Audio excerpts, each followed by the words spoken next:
In this video, I'm going to show you how to create this overlapped hem for the Lonely Soul sweater from Great Northern.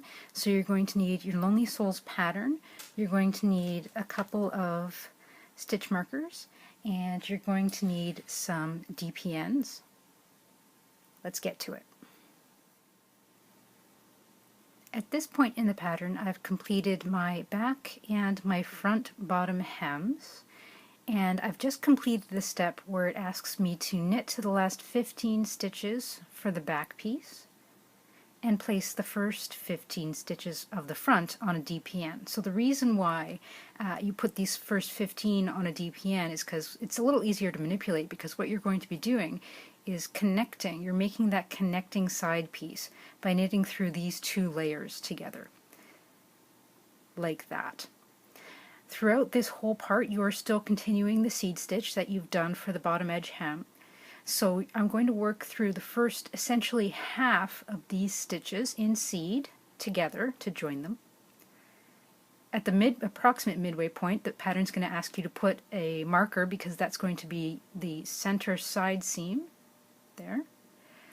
And then I would work through these two layers for the next half. So I'm going to go away and do that because it's a little awkward, and then I'll rejoin you guys in a couple of minutes to show you what this looks like.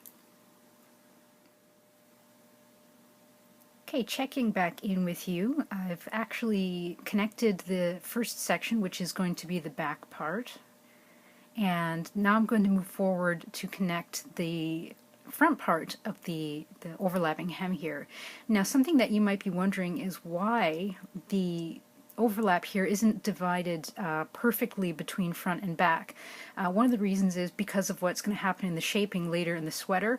On the front, you're going to need a little bit more space than you will on the back, because that's just the way women's bodies tend to be shaped, and I thought that would end up looking really interesting on this sweater. So that's one of the reasons why there's going to be more stitches that you overlap on the front of the sweater than on the back. So I've connected those. And then my next step is to put a little marker in to mark the side. Now, I have two different types of markers here that I'm going to use, and that's just sort of for my own organizational purposes, because I just want to remember which one is the front marker and which one is for the back marker. So I'll do what I can here to show you how to knit through these two layers, because you are still working in seed, so you have to remember to try and keep in pattern with the stitches that are on your needles. So to knit through the two layers,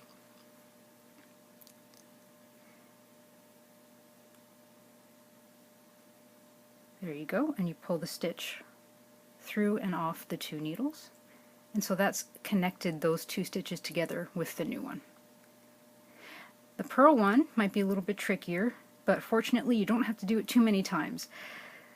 So let's see. Sometimes it's easier, I will just put the back stitch on the front needle, and that way you don't have to fiddle as much with working between the two of them.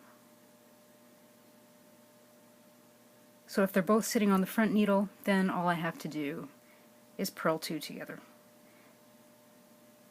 It does take a little bit more time, but like I said, you've only got to do it about 8-9 times. So I've connected those two. I'll continue to connect the rest of these, and then from there it's pretty much smooth sailing. I'll check back in with you guys when I'm doing the second overlap, just so that you can see how that works as well.